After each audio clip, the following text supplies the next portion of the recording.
Hello and welcome back to my channel.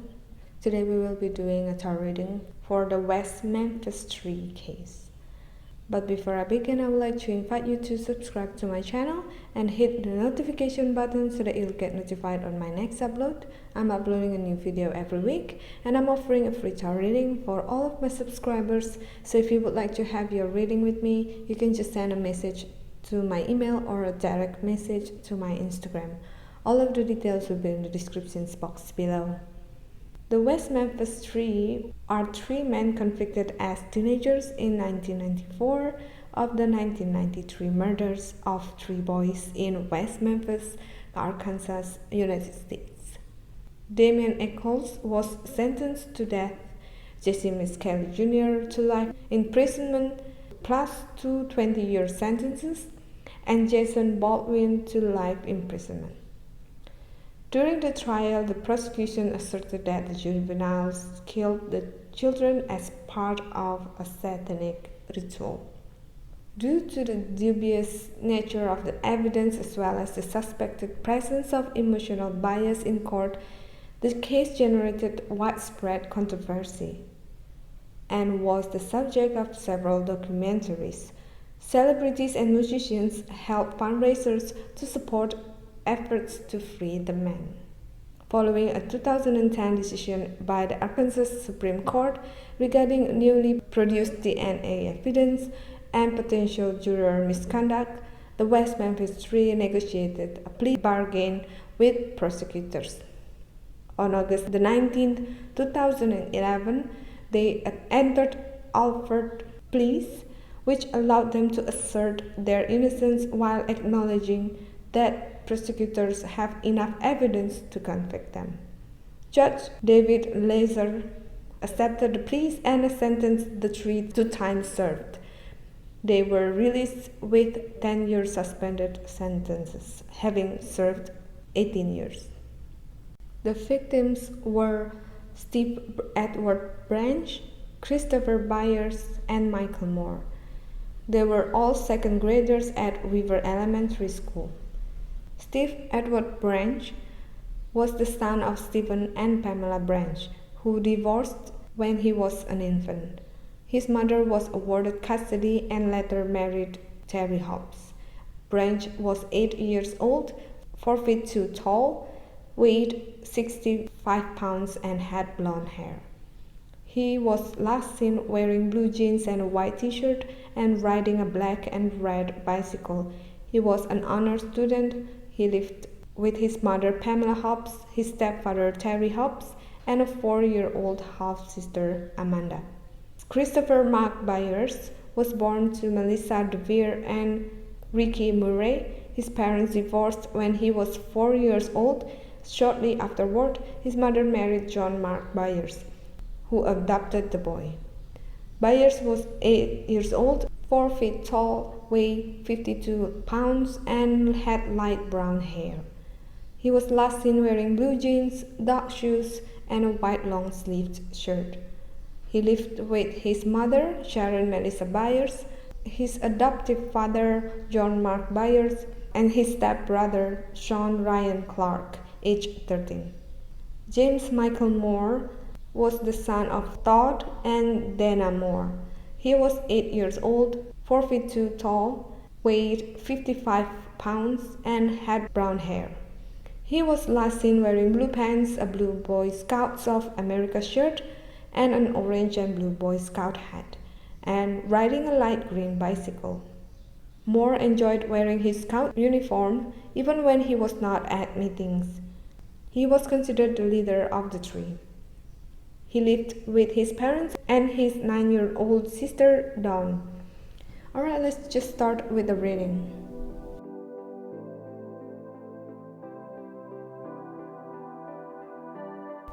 Alright, from the first deck we have Three of Cups, the High Priestess, Mother of Pentacles, Two of Cups, Six of Wands, Eight of Pentacles, Five of Wands, the Death card, and 10 of Cups. Alright, let's start with this Three of Cups. I feel that this card represents the three of them playing together And then we have the High Priestess and the Mother of Pentacles. I feel that the Mother of Pentacles here represents one of the boy's mother's energy. I'm not sure which one yet, so let's just move on to the next card. We have Two of Cups and the Six of Wands, and also the Ten of Cups here. I feel that these three cards are telling us that the suspect or the killer was someone close to the kids, someone they knew, like a family. And I know that a lot of people suspect one of the stepfathers. I believe it would be true because of the Two of Cups here representing partner. So this would indicate a partner of this Mother of Pentacles. And the Death card here clearly tells us about their death. But the thing is, we have Five of Wands on top of this card. I feel that it wasn't planned. It's more like a crime of passion. And I feel that there was a history of abuse that led to him killing the boys that day. This Eight of Pentacles, I feel that this was about them feeling trapped. I believe that they were tied up. But the thing is that because there's Six of Wands here, I feel that they were playing and they didn't even know that they were in danger while being tied up. I kind of sense that they thought that this was part of a game or something, and they realized it too late. So that's why they didn't shout or try to escape. And this supports the theory that it was done by someone they knew because they felt comfortable around this person, and they thought that this was part of a game or like a punishment, but not something that will harm them or potentially put them in danger. They didn't think it that way. And the High Priestess here on top of the Mother of Pentacles, I feel that this represents that Mother of Pentacles has a feeling or knew more about the suspect. I think that her gut feelings told her that her partner was the killer, but maybe she didn't have any proof, or even if she had it, she was afraid for her own life. That's why she just kept quiet. I would like to draw more cards to get more insight about this case.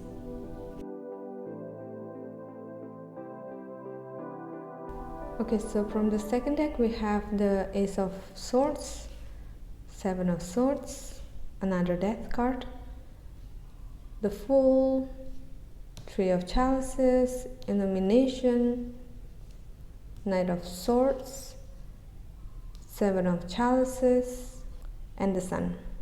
So we have two cards that appear twice, the Death card and Three of Chalices.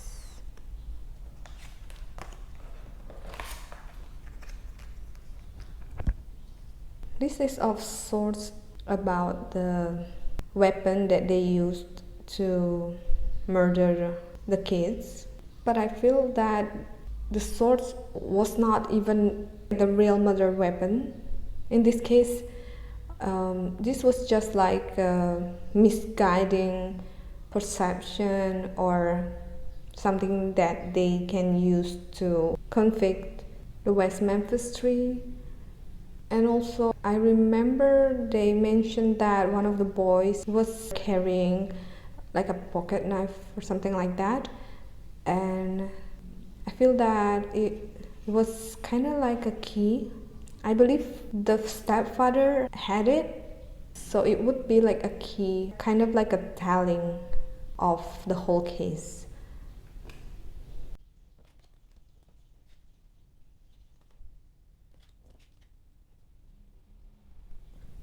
The full card here for me is also about them didn't realize that they were in danger at first.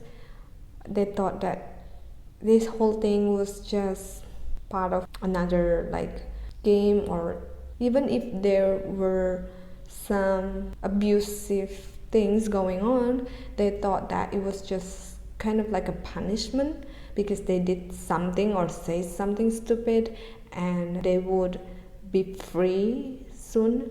But I feel like something happened that caused the killer to then had to kill them all.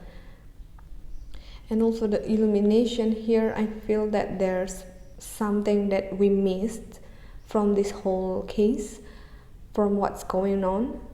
We should try to see this differently to be able to find out what really happened. Okay, so we have two of Knight's energy, the Son of Wands and the Knight of Swords. And we should have had the third energy, which I feel should be the Knight of Pentacles, that represents the son of the Mother of Pentacles. But I feel that the energy doesn't appear in this reading because he's shy and doesn't want to step up and send any messages for some reasons. The Knight of Swords here, I feel that this is the energy of Michael Moore because he was the leader of the group, kind of. I feel that he's the type that was brave enough to say things if he felt like something was off. So I feel that this is his energy. And the Son of Wands here would be either Steve Branch or Christopher Byers. I feel that the energy of him was someone who will act impulsively, more like a hyperactive kind of kid. I'm not sure which one is which. With this character, I figure that he appeared as the shadow card here means that he was the main cause of the whole thing. So what I feel happened with these three kids was that they were playing and one of the stepdad approached them, probably asked them to go back or say something, and then he probably caught them playing or doing something that he thought was weird. I don't know, but one thing led to another. I feel that this Son of Wands kind of pushed his button and he hit him and caused him to bleed, and the wounds were worse than he thought it would be.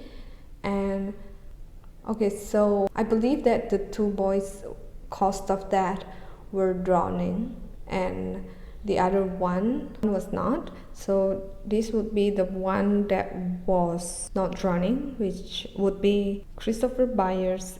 I'm not sure his cause of that, but I think what happened was that the stepdad punched too hard or pushed too hard or something like that and caused him to bleed to death, or the wound potentially killed him, something like that. And then the other two kids were witnessing it and he had to shut them up, and that's why he ended up killed them all. I read that the way they were tied up was differently from one another. I feel that it was not because there were more than one person involved as a killer, but it was more like I said, that they thought that they were playing. I feel like somehow he asked them to one kid tied the other kid and he tied one of the kids, something like that, and it caused them to have different kind of knots. And the Seven of Swords here, I feel that this is the stepfather's energy. He felt like he needed to protect himself from accidentally hurting one of the kids, and the other two kids would go and tell their parents, so he felt the need to protect himself from this and he shut them up. And these 7 of chalices, as well as the temperance here, I feel that these 2 cards are about the body of water where their bodies were found. I feel that there's evidence or something else that could have been recovered from the water that would help solve the case. Because with the Sun card here, I feel that something was dropped to the water while the killer was trying to drown them. I think he dropped something or he left something behind that he couldn't find, or it was too late when he realized that he dropped something. But luckily for him, the police didn't discover that. But I feel that it was near where they found the body and it's somewhere in the water, but I'm sure right now it would be impossible to recover all of this.